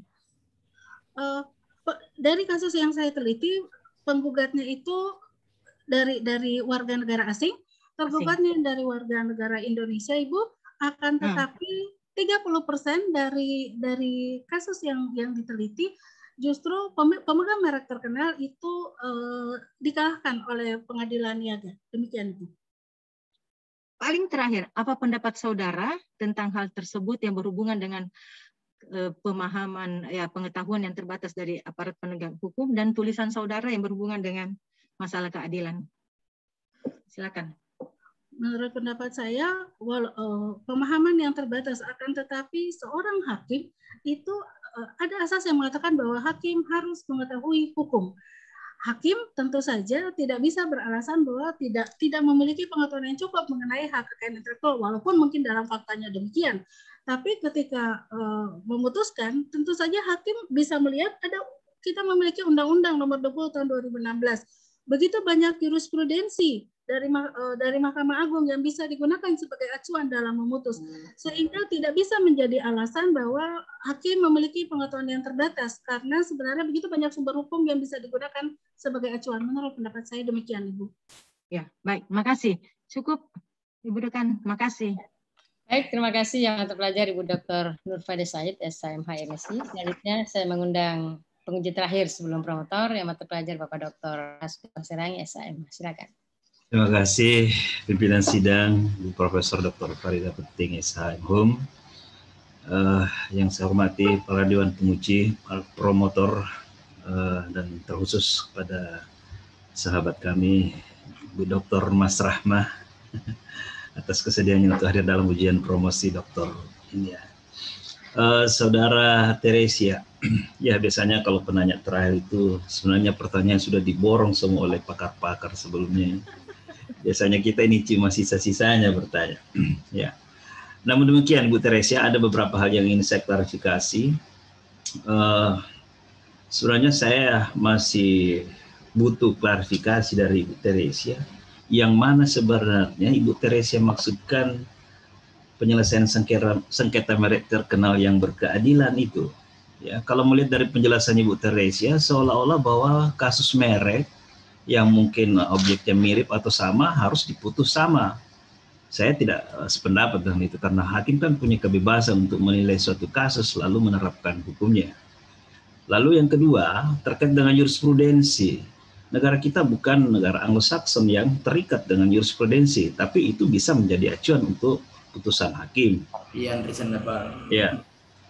Nah, sekarang Ibu mungkin ada penjelasan dari Bu Teresia yang bisa meyakinkan saya. Sengketa merek terkenal yang berkeadilan itu seperti apa dalam bentuk penyelesaiannya? Ya, silakan. Terima kasih, Pak. Menurut pendapat saya, sengketa merek terkenal yang berkeadilan itu yang seperti apa? Kalau menurut pendapat saya, yang pertama kita harus melihat bahwa sesungguhnya jiwa dari hukum merek itu adalah perdata. Artinya, ketika terjadi sengketa, tentu saja yang diharapkan adalah ganti kerugian sejumlah uang. yang rasional. Saya tekan yang rasional. Nah, penyelesaian sengketa merek yang berkeadilan menurut saya adalah ketika si pemilik mereknya itu mendapatkan keadilan, dilindungi, mereknya tersebut dilindungi sehingga orang lain tidak boleh menggunakan merek tersebut atau melakukan tindakan persamaan pada merek tersebut. Ketika ada orang yang melakukan tindakan persamaan pada merek yang terkenal, maka si pemilik mereknya dapat mengajukan gugatan kepada pengadilan niaga untuk mendapatkan ganti kerugian. Demikian Pak, menurut saya. Oke, kalau itu alasannya bahwa sesungguhnya Teresia melihat bahwa ada kasus pelanggaran merek terkenal yang tidak mendapatkan ganti rugi. Begitu maksudnya. Yang seharusnya dilakukan dalam putusan hakim itu harus membebankan kepada pihak yang melanggar merek itu untuk ganti rugi. Ya. Oke, kalau itu penjelasannya ya. Selanjutnya, tadi Bu Teresia menjelaskan bahwa merek itu fungsinya salah satunya adalah sebagai pembeda. Artinya bahwa selain sebagai pembeda masih ada fungsi lain. Bisa Ibu Teresia jelaskan apa itu? Salah satu fungsi merek adalah sebagai pembeda dalam perdagangan baik barang maupun jasa.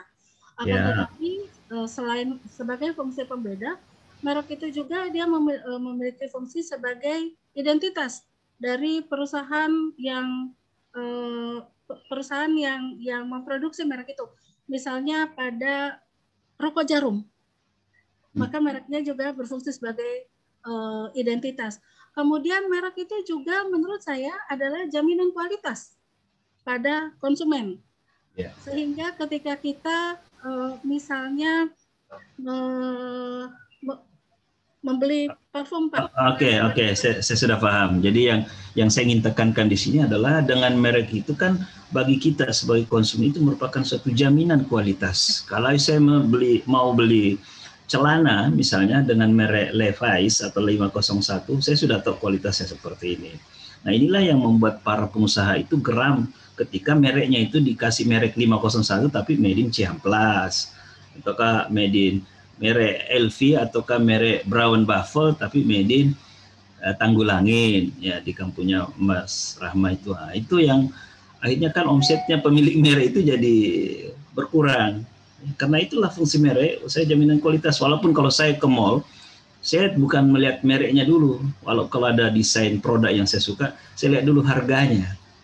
Bisa enggak saya jangkau? Nah, biasanya kalau merek-merek yang berkualitas itu ya seimbang dengan harganya kan. Nah, lalu yang terakhir, Bu Teresia, dari banyak kasus pelanggaran merek, undang-undang merek itu sudah beberapa kali dilakukan revisi perubahan. Itu menunjukkan bahwa sebenarnya bangsa kita punya komitmen yang kuat untuk mengatasi pelanggaran-pelanggaran merek yang ada di Indonesia.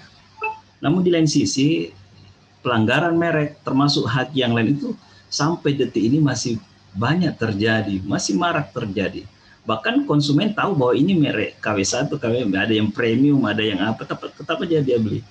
Nah, kira-kira menurut Bu Teresia, di mana masalahnya ini? Ya, apakah dari substansinya yang bermasalah, strukturnya, ataukah kultur hukumnya? Kalau kita kembalikan dengan teorinya Lawrence Friedman tentang teori sistem hukum. Bisa dijelaskan, Ibu Teresia? Kalau menurut saya, walaupun undang-undang merek itu sudah 6 kali ya Pak, mengalami perubahan sejak dari zaman pra-kemerdekaan, akan tetapi sampai hari ini tingkat pelanggaran merek bukannya menurun, tapi semakin hari semakin meningkat. Menurut pendapat saya, yang salah adalah dari kultur. Yang pertama, dari budaya masyarakat itu sendiri. Tentu saja ada pembajak. Orang melakukan tindakan pelanggaran merek, orang melakukan peniruan terhadap suatu merek karena ada pasar yang potensial. Gitu ya. Oke, jadi memang yang dominan sebenarnya adalah persoalan kultur hukum ya. Nilai yang ada dalam masyarakat kita, yang itu yang tidak ada, yang bukan tidak ada tapi budaya menghargai hasil karya orang lain itu yang belum kita miliki. Kalaupun kita miliki masih setengah-setengah. Bahkan bisa saja kemungkinan dalam dunia bisnis orang itu sengaja ada yang disuruh melanggar mereknya supaya kalau lagi di expose di medsos bisa jadi tren gitu, bahkan lebih bisa jadi menjadi terkenal, ya. Ya, jadi itu yang perlu dibenahi, kultur hukum masyarakat yang budaya menghargai hasil karya orang lain itu yang harus dibenahi, karena bagaimanapun juga ini bukan hal persoalan yang mudah. Konsep hak kekayaan intelektual itu berasal dari negara Eropa, ya, sementara diterapkan di negara-negara yang menganut sistem komunal seperti masyarakat kita, yang mungkin sebagian besar masyarakat kita senang kalau karyanya ditiru atau dibajak, bukan dibajak istilahnya, tapi ditiru oleh orang lain. Ya. Saya kira itu dari saya. Terima kasih. Saya kembalikan ke pimpinan sidang. Baik, terima kasih yang terpelajar Bapak Dr. Hasbir Pasirangi, SMH. Ya. Jadi yang pertama dilihat harganya dulu ya. Enggak ya? Oke deh. Tapi kalau yang sudah bermerek pasti sudah kita paham harganya kan? Ya, jadi seperti itu. Baik, selanjutnya saya mengundang promotor untuk memberikan sanggahan, apresiasi maupun klarifikasi terhadap disertasi ini. Silakan, Prof.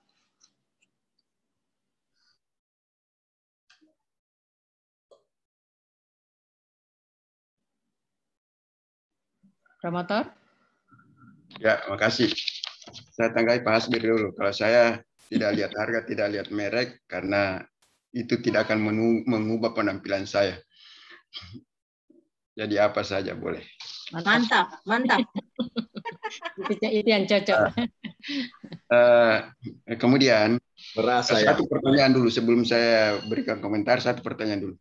Di mana letak perbedaan perlindungan merek tidak terdaftar yang terkenal dan tidak terkenal, yang tidak terdaftar di Indonesia? Kalau menurut saya letak perbedaannya adalah di pasal 76 ayat 2, Prof. Ya, kalau terkenal bagaimana?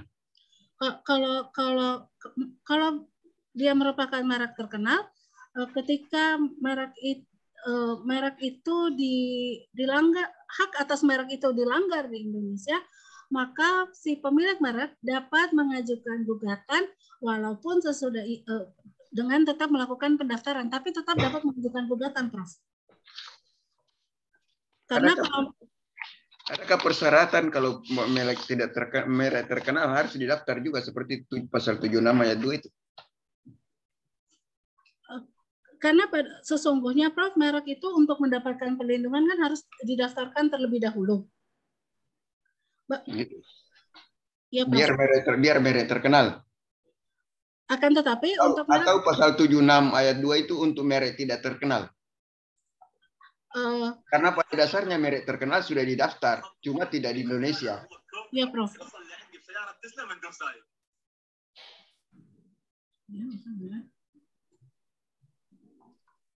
Ya, jadi Anda harus perhatikan apakah maksud pasal 76 ayat 2 itu untuk merek terkenal atau bukan terkenal.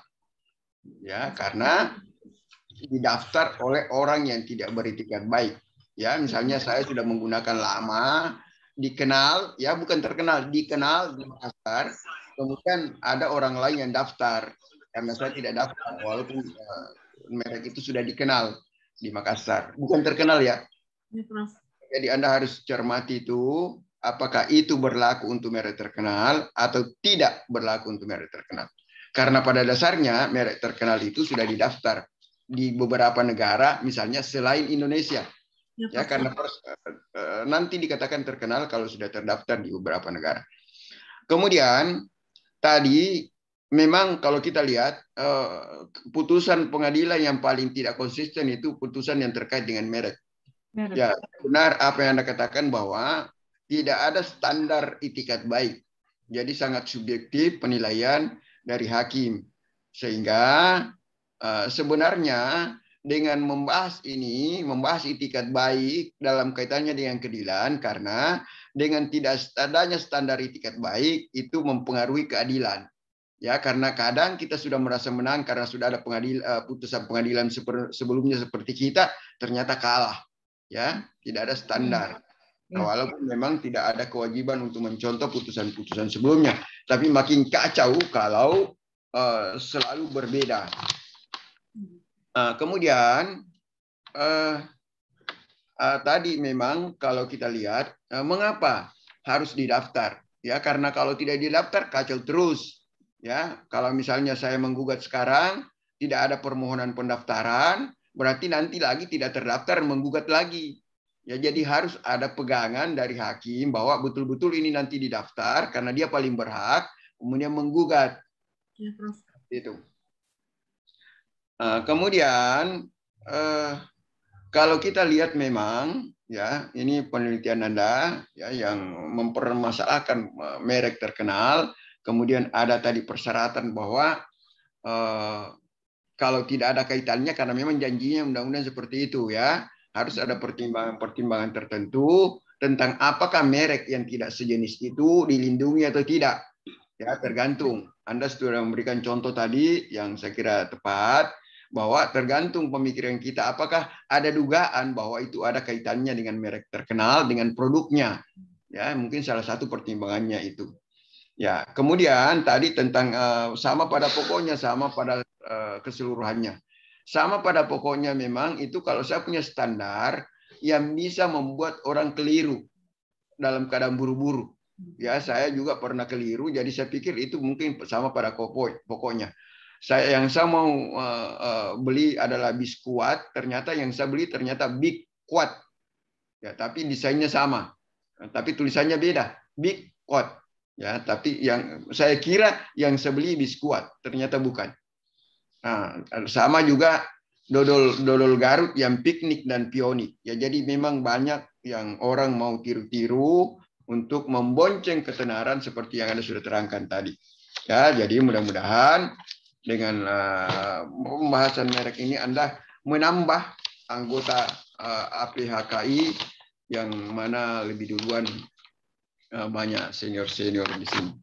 Kemudian Anda mungkin nanti menjadi doktor kesekian di Universitas Patimura dan saya kira persentase doktor nanti di Universitas Patimura ini melebihi Ratulangi ya, Sam Ratulangi. Saya tidak tahu, mungkin juga Unhas nanti akan ini kalau dihitung persentase. Ya, karena saya tidak tahu berapa jumlah dosen di sana, tapi sudah sangat banyak saya rasa doktor di situ. Saya kira itu saja tanggapan saya, Ibu Ketua. Terima kasih. Assalamualaikum warahmatullahi wabarakatuh. Waalaikumsalam warahmatullahi wabarakatuh. Baik, terima kasih promotor. Dengan demikian maka berakhirlah ujian saudara. Selanjutnya sidang promosi doktor saya tangguhkan selama kurang lebih 10 menit untuk memberi kesempatan kepada Dewan Penguji menetapkan hasil ujian. Ketua sidang, promotor, kopromotor, dan para penguji akan berpindah ke room meeting lain untuk melakukan rapat penilaian ujian promosi.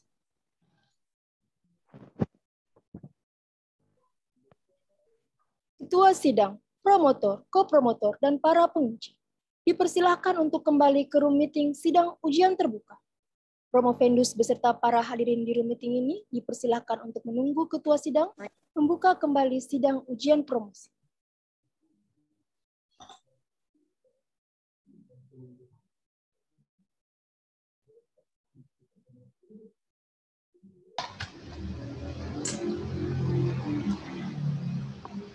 Sidang ujian promosi doktor dibuka kembali oleh ketua sidang.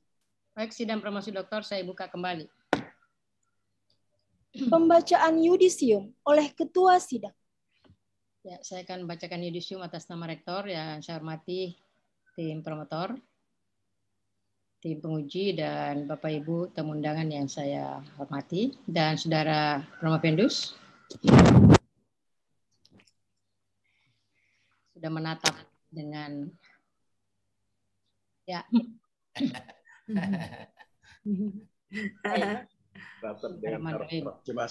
harap-harap cemas. Yudisium. Sidang terbuka ujian promosi doktor Universitas Hasanuddin beserta promotor, ko-promotor, dan penguji. Rangka ujian promosi untuk mencapai gelar doktor dalam bidang ilmu hukum bagi saudari Teresia Nolda Agnes. Setelah mempertimbangkan jawaban-jawaban atas segala pertanyaan dan sanggahan dari yang dikemukakan oleh promotor, ko-promotor dan penguji dengan ini menyatakan bahwa Saudara Teresia Nolda Agnes dinyatakan lulus dengan predikat sangat memuaskan.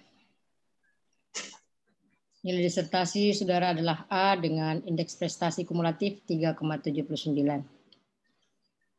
Dengan demikian, mulai hari ini, Kamis tanggal 5 Agustus 2021 pada pukul 15:05 waktu Indonesia bagian tengah, Saudara Teresia Nolda Agnes berhak memakai gelar doktor dalam bidang ilmu hukum. Semoga ilmu yang dimiliki dapat dimanfaatkan bagi kepentingan umat manusia. Amin. Atas nama Rektor, Ketua Sidang, Profesor Dr. Farida Patitingi SHM, Promotor, Profesor Dr. Ahmadi Miru SH, MH. Hasil yudisium Dr. Teresia Nolda Agnes N. SHMH akan diserahkan oleh bagian akademik program Doktor Ilmu Hukum setelah sidang ujian promosi selesai. Baik, selanjutnya saya berikan kesempatan sekira 5 menit kepada Dr. Teresia Nolda Agnes untuk menyampaikan ucapan terima kasih maupun pesan-kesannya selama menempuh pendidikan doktor di Fakultas Hukum Unhas. Silakan. Baik, terima kasih Prof. Dengan mengucapkan Alhamdulillahirabbil alamin, saya mengucapkan terima kasih dan penghargaan yang setinggi-tingginya pada yang amat terpelajar Prof. Ahmadi selaku promotor. Sosok yang karya-karyanya saya kagumi sejak lama. Saya memilih S3 di Unhas karena memang ingin dibimbing dan menimba ilmu dari Prof. Ahmadi. Terima kasih Prof. untuk semua waktunya, bimbingan hingga pukul 22, pukul 3 dini hari mengirimkan revisi pun Prof. tidak pernah marah. Ditemui di samping gazebo, Prof. bersedia. Bahkan seringkali saat perpapasan, Prof. yang selalu menyapa terlebih dahulu. Mau perlu apa? Sampai di mana penulisannya? Terima kasih Prof. atas semua dedikasinya pada saya. Terima kasih juga saya ucapkan untuk Ibu Dr. Oki yang selalu membimbing dengan tulus di tengah kesibukannya. Terima kasih untuk Pak Dr. Winor Sitorus yang dikejar-kejar di kampus juga selalu bersedia Pak. Selalu menjadi teman untuk diskusi. Mendoakan pada tahun baru. Terima kasih. Yang saya hormati, saya mengucapkan terima kasih pada seluruh tim penilai Prof. Anwar Borahima, Prof. Musakir yang juga menjadi pengajar MKPD saya, Ibu Dr. Nani, Bapak Dr. Hasbir Paserangi. Terima kasih atas masukan yang membuat disertasi saya menjadi semakin sempurna. Selanjutnya, saya ingin mengucapkan terima kasih pada pimpinan serta jajarannya pada tingkat fakultas dan bagian pada lingkup Universitas Patimura, pada Bapak Dekan Fakultas Hukum sekaligus senior dalam tim teaching mata kuliah Haki yang telah banyak membimbing saya sejak CPNS, pada Ibu Wakil Dekan 1, Ibu Dr. Elsa Tole, Bapak Wakil Dekan 2, Bapak Dr. Hendrik Salmon yang senantiasa memotivasi untuk melanjutkan S3. Pada Ibu Wakil Dekan 3, Ibu Dr. Aceh Alphonse, Guru Besar pada bagian Keperdataan Fakultas Hukum Universitas Patimura, Profesor Dr. Mary Coanda. Terima kasih Ibu untuk bimbingannya pada saya sejak saya masih menjadi CPNS. Pada Ketua Bagian Keperdataan, Dr. Basrah Latupono, Kaprodi S2 Ilmu Hukum, Dr. Laude Angga, para senior dan guru saya di bagian keperdataan, Ibu Dr. Teng Berlianti, Ibu Dr. Jen Matuan Kota, dan Ibu Dr. Doni Laturete. Kolega dosen secara khusus di bagian keperdataan dan secara umum di lingkup Unpati.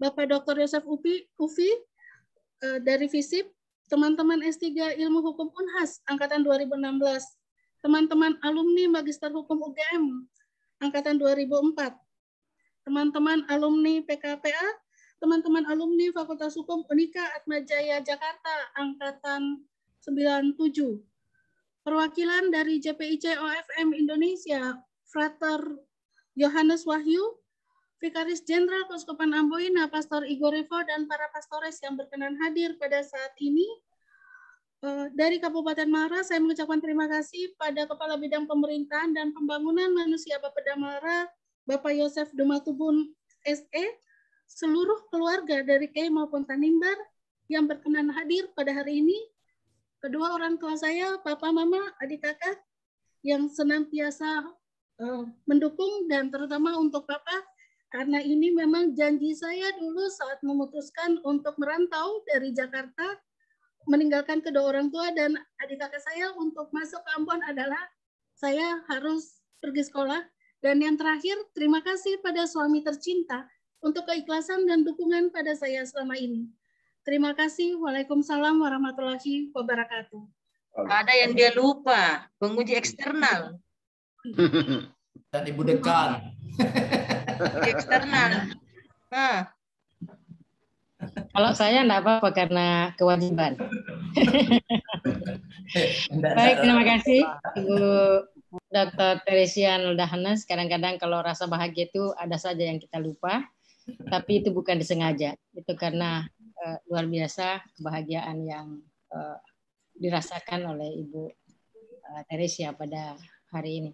Selanjutnya saya mengundang promotor untuk memberikan pesan-pesan khusus kepada yang mata pelajar Ibu Dr. Teresia Nolda Ahnes SHM. Silakan Prof. Ya, baik. Assalamualaikum warahmatullahi wabarakatuh. Waalaikumsalam.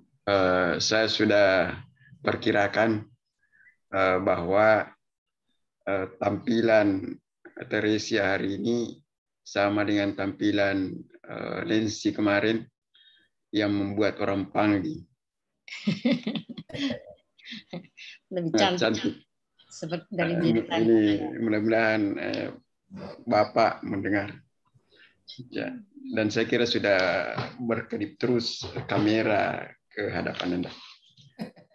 Saya mohon maaf karena saya mengantar saudara menjadi doktor tepat waktu.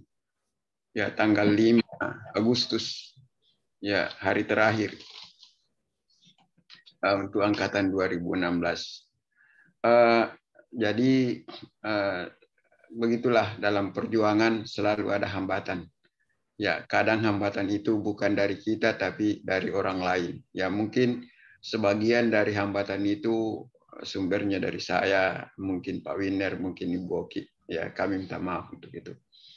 Selanjutnya kepada teman-teman di Universitas Patimura, ya selamat karena sumber daya manusia bertambah lagi doktor yang saya kira semakin meningkatkan nanti reputasi Universitas Patimura. Amin. Saudara-saudara keluarga yang hari ini saya kira berbahagia atas capaian gelar doktor yang dicapai oleh Ibu Teresia, dan saya kira menyelesaikan studi dalam perguruan tinggi yang berbeda-beda, S1, S2, S3, SD, SMA, ya semua perguruan tinggi dan sekolah yang punya reputasi. Ya, jadi mudah-mudahan dengan kehadiran Dr. Teresia Nolda Agnes di Patimura akan menambah maju lagi Universitas Patimura. Yang penting jangan lupa kakak semang Universitas Hasanuddin.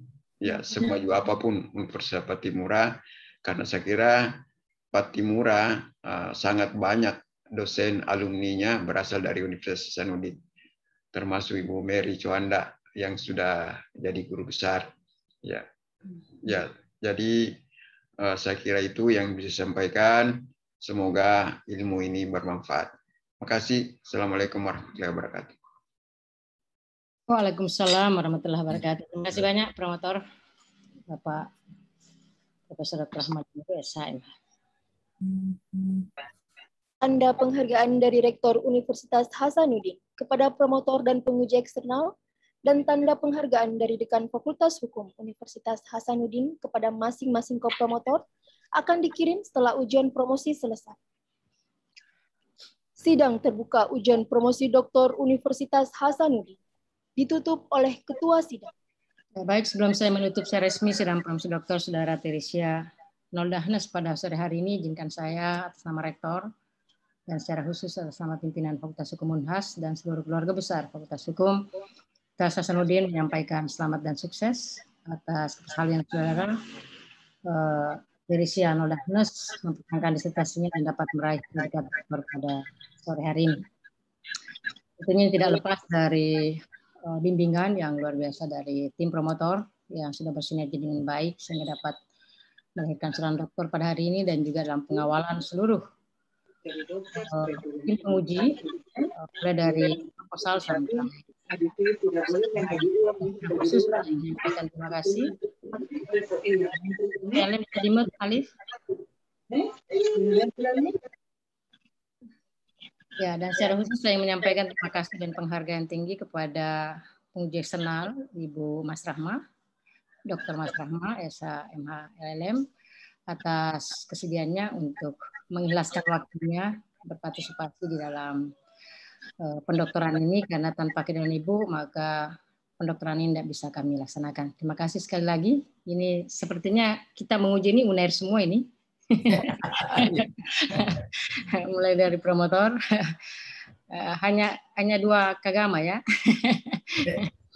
3 Kagama UNAIR. 3 Kagama UNAIR. Betul. Selamat. Terima kasih Bu Dr. Mas Rahma. Insya Allah mudah-mudahan pandemi ini segera berlalu dan kita sudah bisa berjumpa secara luring, dan kami tunggu di Makassar untuk kita makan barongko dan sop konro. Insya Allah. Dan tentunya selamat pada saudara Agnes Teresia Nolda Agnes.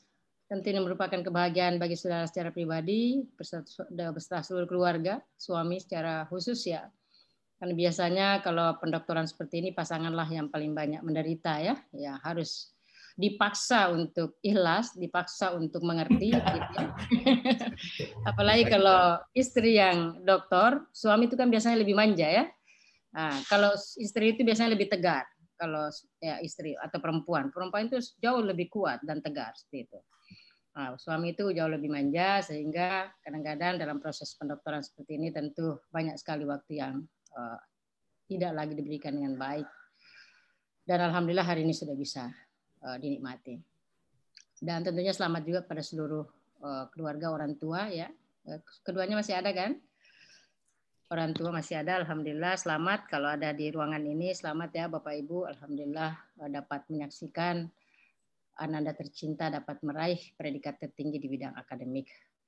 Dan tentunya juga selamat kepada keluarga besar Fakultas Hukum Dr. Hasanuddin. Tadi Pak Dekan ada hadir, tapi tadi minta izin ke saya untuk mengikuti kegiatan yang lain. Selamat Pak Dekan dan seluruh pimpinan Fakultas dan warga besar Fakultas Hukum Tas Patimur Ambon yang juga hampir semuanya juga alumni Fakultas Hukum Unhas. Ya, kita satu keluarga saling mensupport, ya, saling mendukung sehingga semuanya bisa maju bersama, insya Allah.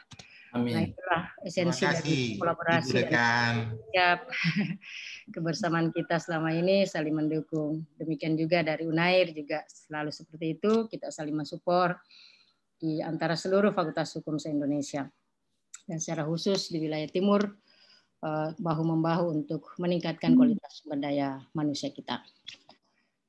Dan terima kasih sekali lagi kepada seluruh yang hadir. Ada Prof. Mary Cuanda, ada seluruh pimpinan fakultas, WD 1, 2, 3 juga hadir, KPS, ya, dan seluruh alumni, ada Jabuten. Assalamualaikum, selamat sore. Ya, sudah masih ada, sudah keluar ya. Selamat siang, selamat sore Ibu Dekan. Selamat sore. Siapa Dr. Hensa, terima kasih atas kehadiran kita semua bersama-sama di sore hari ini. Baik. Saya kira saya mengucapkan sekali lagi terima kasih dan penghargaan tinggi pada seluruh yang telah hadir. Dan terakhir seperti biasa saya memberikan hadiah pantun. Nanti Ibu Teresia cemburu kalau saya tidak kasih ya. Dan cakep ya. Melihat bayi yang bikin gemes membuat hati gembira. Selamat datang Ibu Teresia Nolda Agnes sudah lulus doktor dengan bahagia. Cakep. Hebat. Tunggu lama kami menanti momen bahagia ini. Terima kasih kepada semua penguji telah hadir di sidang promosi. Mantap, cakep. Ini khusus untuk Ibu Dr. Mas Rahma ya. Bahagia hati dapat hadiah darinya. Dokter ini semakin berkah karena penguji eksternalnya Ibu Dr. Mas Rahma. Mantap. Terakhir, hari berganti menyisakan kenangan indah bersama mantan. Terima kasih tamu undangan. Mohon maaf atas segala kekurangan. Karena dia. Sekali lagi terima kasih Ibu Dekan. Siap. Terima kasih Pak atas kebersamaan kita pada sore hari. Baik, dengan mengucapkan alhamdulillahirobbilalamin, sidang promosi Indonesia Nolda Ahnes dengan ini saya akan ditutup dengan ucapan alhamdulillahirobbilalamin. Selamat ya. Selamat ya Ibu Grace. Mas Rahmat. Terima kasih Mas Rahmat. Prof Musakir, terima kasih. Terima kasih Bapak. Ini Pak, ini siapa ini? Pak Dekan. Pada ujian promosi online Dr. Teresia Nolda Agnes N, SHMH, saya MC mengucapkan wassalamualaikum warahmatullahi wabarakatuh. Waalaikumsalam. Ini siapa yang orang